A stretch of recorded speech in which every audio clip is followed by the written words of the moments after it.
Tapos kailangan mo ipasa sa maliit lang na oras. Di ba dapat, basic muna, tapos sila sobrang grabe na. Iisipin natin, hindi naman para sa kanila kung bakit natin ginagawa yun eh. Para din naman sa sarili natin eh.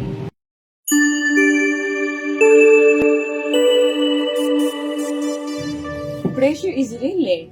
Totoo ba? Parang, lalo sa pag-aaral.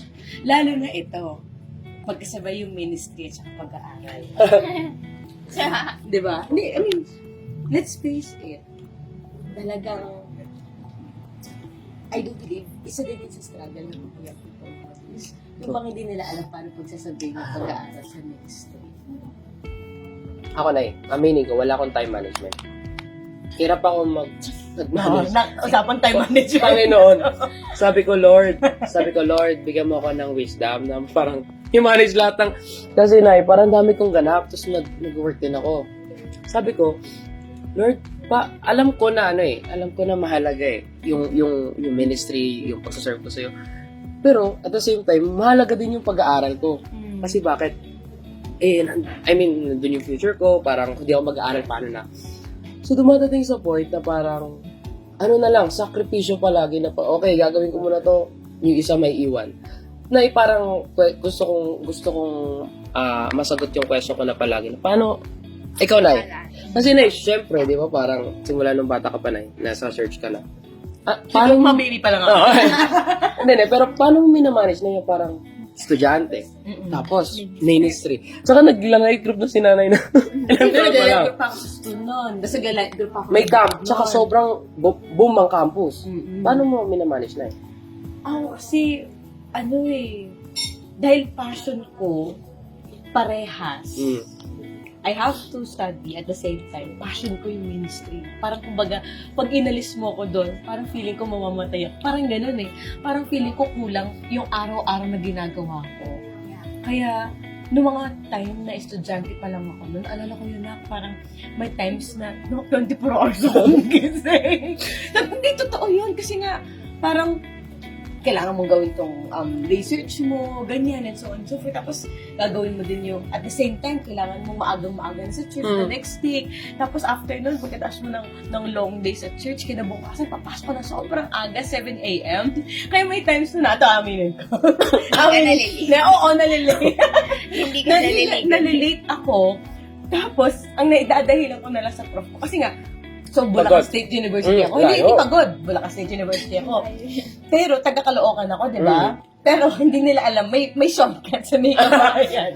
Pero, dahil alam nila taga-Caloocan ako, sasabihin nila, malayo. Kaya na-late. Pero, may shortcut. Oo, pero shortcut. Malapit lang. Pero, ayun, kumbaga, I always make sure na beyond all those things. Yes, nag-aaral ako. Yes, meron akong meron akong kailangan tapusin sa school.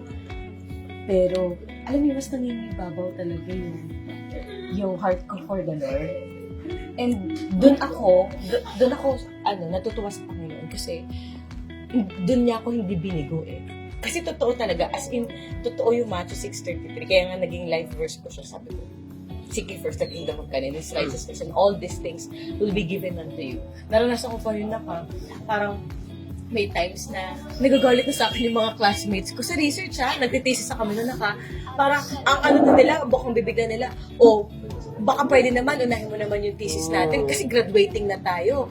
Kung hindi yung nasa church ka na lagi. Pero malinaw sa akin, alam nila na mas priority ko yung church. Hindi nila pwedeng alisin sa akin yun. Number 1 ko yun. That's my non-negotiable. So, after kong mag-church, saka ko gagawin. And lo and behold, alam nyo, parang as months went by, yung oras na yun, sila mismo na-amaze din kasi after namin mag-defense thesis and everything, tapos pag-graduate na, gulat na lang kami, one of the best thesis kami sa buong college namin. So, sabi ko, wow, praise God. Talaga namang, si Lord pa rin talaga. At i-acknowledge ni Lord na kapag kinuna mo siya, hindi ka naihuhuli. God is in control. Kontrolado niya. Kahit may times na feeling natin hindi natin kontrolado lahat. Huwag mong angkinin lahat. Huwag mong akuin lahat kasi hindi natin kaya.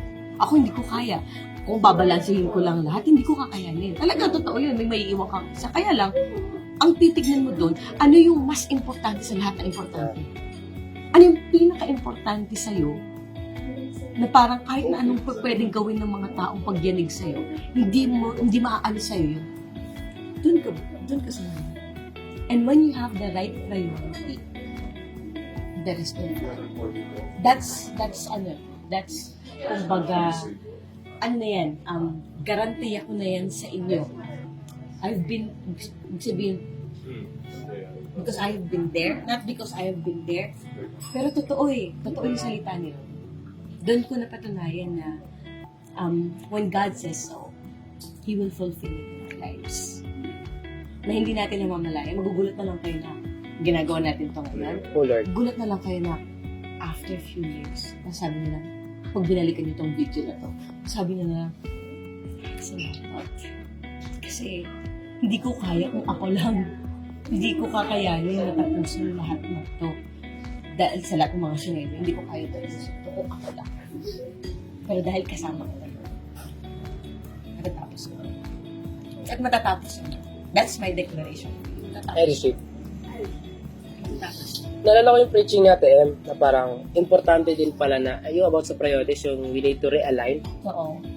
yung priorities natin. Kasi minsan, doon natin makikita kung ano ba yung mga mahalagang bagay na sa buhay natin na ginagawa natin. Na parang, sa dami ng ginagawa natin, ano yung pinakauna at pinaka-importante sa atin? Doon ko na-realize na yun na parang, unahin natin yung yung pinakamahalaga talaga. Kasi isa yung mga line na the rest will follow. Na pag inuna natin talaga si Lord, minsan parang di mo maintindihan, Lord, bakit parang deadline na, Lord, ano na, 11:59 pa saan, tapos may gano'n na cramming. Pamira, cramming talaga, palaging gano'n na. May gagawin pa akong ganito, may kailangan pang gawin sa ganitong klaseng, sa ministry, ganyan. Pero magugulat ka na lang na, matatapos mo agad yun. Matatapos mo, no? Magugulat ka, paano ko nagawa yun ng ganun sa kaikling oras? Alam niyo yung sagot doon? Supernatural. Supernatural talaga. Sabi ko, wow, may powers ba ako nito? Parang alam mo yung adrenaline rush na parang natapos mo lahat. Pero ang totoo no, it's not the adrenaline rush, but the supernatural God that comes, of course, from the Lord. Yun yung hindi ko, parang wow. Parang Bigla na lang may idea na magugulat ka na Diba? lang. Alam mo, kailan madaling araw. Oo, alauna. Daming ideas. Daming Totoo. bright idea. Nakaka-amaze yung ganong klaseng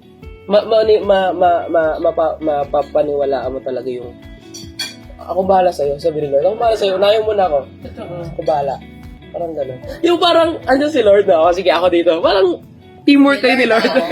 Ganon. Hindi naman dahil parang hinuli mo yung Yeah. sabihin parang nagkakaram ka na parang, mamaya. Kasi, Iba. again, it's a case-to-case basis na ka. Kasi yung iba ginagawa nila, pwede naman nila gawin ngayon, pero Pinagpaliban. kasi sila. Tapos sinisisi si Lord. Lord. True. Napagod ako, Lord. Ano nang gagawin ko, Lord? May pressure. Tanungin mo yung sarili mo. Noong mga panahon na kaya mong gawin at available ka, ginawa mo ba? Totoo. Diba? Para iwas crab. Kasi hindi naman natin pwedeng sabihin na, Lord, ano naman, na ginawa ko naman yung part ko and so on and so forth. Pero, alam mo yun, on our side, alam naman natin, may kailangan pa tayong ayusin sa buhay natin. Totoo. Diba? Ang galing lang talaga. Ano yun lang. Hindi, may open si Ate Tiago. Iniisip ko kasi, like parang, basta talaga kapag inuuna mo ang Lord, parang, kahit may mga unang nagbasa ng schoolworks, ganyan, tapos ikaw na huli. Lalo na ako, na hospital ako. Nag-worry ako kasi nga, ang dami ko, Tabulan. ang daming natabunan, ganyan. And, pero, after months, parang, kampante ako na, hindi, Lord, kapag will mo, it will prevail talaga. Tapos, after yun, parang wala, hindi naman ako umalis ng school kasi parang same kami ng mga grades ng kaibigan ko, ganyan. Like, totoo talaga na parang, pag di mo siya hinuloy, lagi kanyang iuunahin. Well, Well proven na, no? totoo. Kaya parang kapag ganun, kapag alam ko, gawain ng Lord, ay hindi, Lord. Kailangan kitang unahin. Kasi alam ko, proven and tested na hindi ka niya ihuhuli. Pero mostly, kasi yung mga excuses ng estudyante niya is na parang mas ipaprioritize nila yung good na Studies. nila. Because of, dahil tingin mo, ano tingin mo dahilan?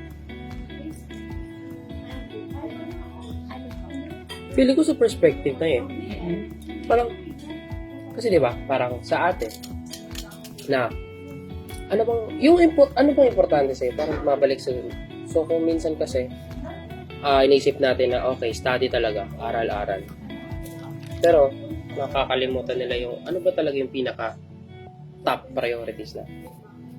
Saka di na sila Di pa din open sa iba. Or, on the other hand,